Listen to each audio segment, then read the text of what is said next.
Hi, welcome back to PMC Knives and Tools. So I mentioned in my last video that I had been testing this Spyderco Enuff 2, and I had mentioned under the comments on one of my recent shorts about it that this is not legit Spyderco, so no great mystery here, it is a knockoff.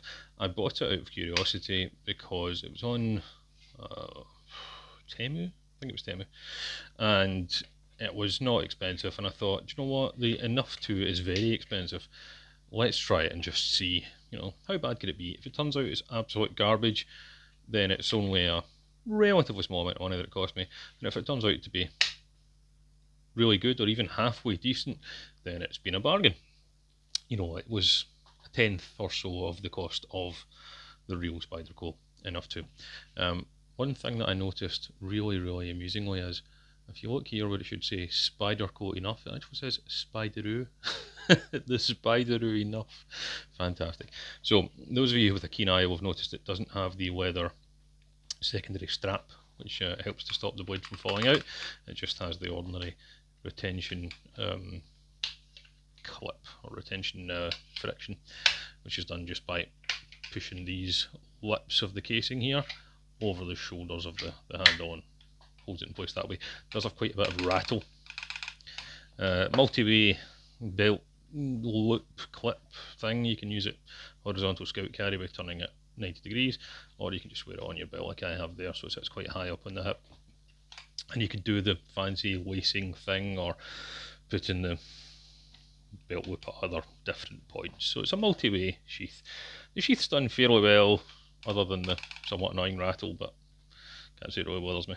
The handle is very good ergonomically. They haven't left any hot spots or anything like that, and they've copied the Spyderco standard kind of checkering very well, with the exception of the absurd misspelling, whether that be intentional or unintentional, I don't know. Whether they might have done it intentionally to try and beat some kind of copyright law, or it's just been a hilarious misstep, but either way I think it's funny as hell. And the fact that they've copied everything else would suggest to me that it's not some attempt to beat copyright law, it is just a misspelling. So it's a Spyderoo. So, onto the blade itself. Now this is supposed to be K390, made in Seki City, Japan. Now if you look at the legit ones, you'll see that the font here is wrong and the placement of the Seki City, Japan is slightly wrong too. Likewise, this logo here is slightly wrong in its placement. The jimping, you can see, has been kind of hand cut. It's not uniform perfectly. It's then been polished, smoothed off. You can also see tool markings, machine markings on the blade where it's been ground on a belt, I'd imagine.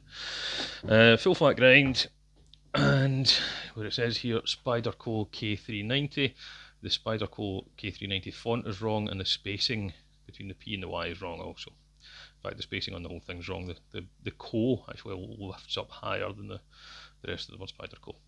So there you go. So it's absolutely, very obviously, a fake. Now, that covers the copyright issues. Why did I buy a fake one? Purely out of curiosity. I bought the fake Para 3 about 6 or 12 months ago, you'll remember from a previous video, out of curiosity, because I was bored one day, I was in bed with the flu, and I saw it come up on, I think it was AliExpress, and I thought, what the hell, and I bought it, and it actually turned out to be really good, although it was very clearly a fake. So this one I thought, different website, but I thought, what the hell, let's give it a try. It arrived surprisingly quickly. It was here within about a week, and I've then been testing it for 3 or 4 weeks, something like that. I don't know, can't remember, I would need to check. It's Christmas, so everything kind of blends into one day. What I will say is there's absolutely no way this is K390 for multiple reasons. The first being all the tool markings, etc. The second being the price. It was like a tenth of the price of a real Enuff 2. And the third and most crucial and obvious issue, it does not hold an edge worth a damn. This thing is horrendous at holding a sharp edge. I had to touch up the edge within about 8 hours of using it before Christmas, and I've had to touch up the edge every single time I've used it since. Even now, after touching it up every day on any tool, any sharpening method, a kitchen butcher steel, the work sharp field sharpener, even something like this little shitty ceramic pull through. It takes an edge, sure, absolutely fine, but god damn it will not hold it. Even like cutting up a cardboard box to then put in the recycling, I would need to touch this up again afterwards. I have no idea what the actual steel used was, but it's not K390, I'll tell you that for damn sure. I suspect it's stainless because I haven't been able to mark it, whereas K390 is not stainless. I have used it for food prep.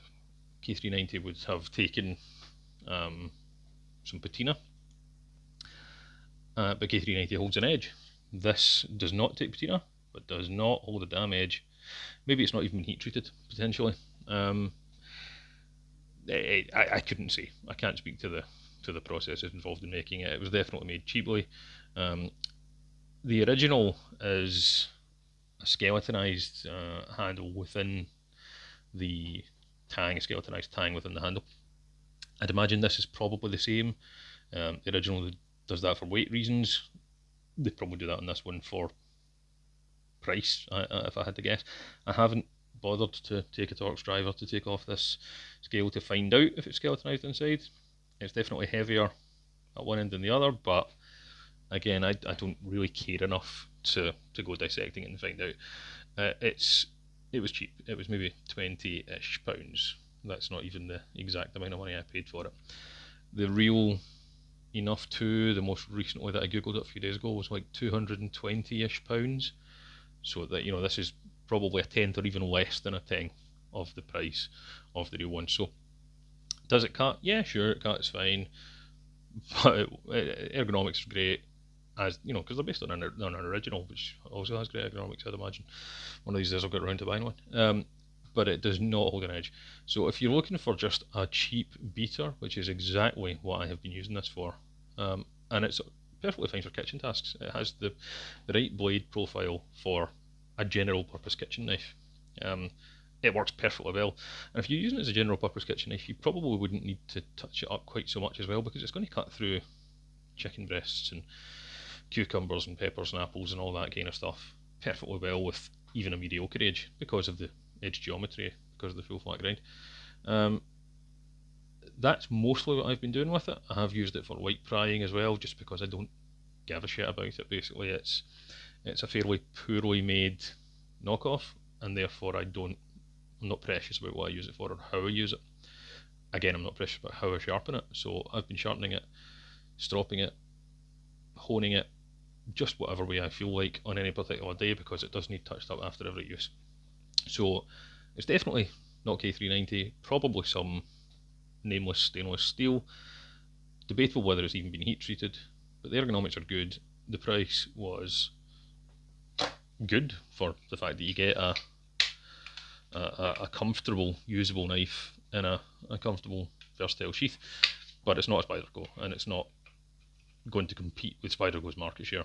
The Spyderco Enuff is what it is. It's a cheap knockoff, not a particularly well-made one, but not a terribly well-made one either. That being said, if you're looking specifically for a knockoff, fair enough. I'm not entirely sure why you would do that, but whatever. If you are looking for a knockoff just to see if you would like the original, this isn't a great method by which to judge that, except for the ergonomics. If you want to judge it by the ergonomics and the usability of the sheath, etc., then fine. But you would be as well, in that case, just borrowing one off someone or buying the original, and if you didn't like it, send it back. It seems like a lot of legwork to buy the fake one to decide if you want to get the real one. Certainly, in terms of cutting ability, it's not going to give you any legitimate basis for judging whether you want to get the real one or not.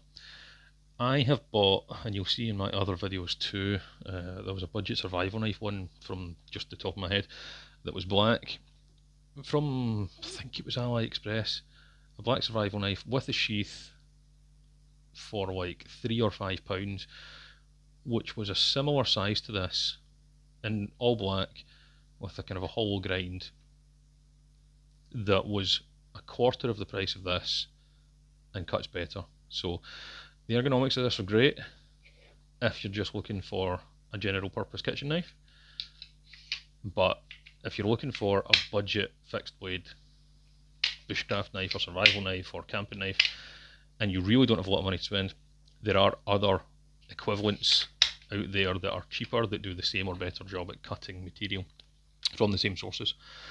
And if you're looking for the actual Spyderco, this is not going to tell you whether you should get it or not. This is not a comparison. This is not a comparable product to the original Spyderco. It's just not anywhere near as good. It's not on the same basis. And I don't even own the Spyderco enough to, but I own several Spyderco knives and can tell you that this is not of a Spyderco standard. It's absolutely fine as a general purpose fixed blade knife, a cheap general purpose fixed blade knife that comes with a sheath, but it's not a Spyderco. It's the Spyderoo. So there you go. Buy it, don't buy it. Watch the video, don't watch the video, whatever. Spend your money how you like, I don't care. That is the video. Take care, stay safe, stay sharp.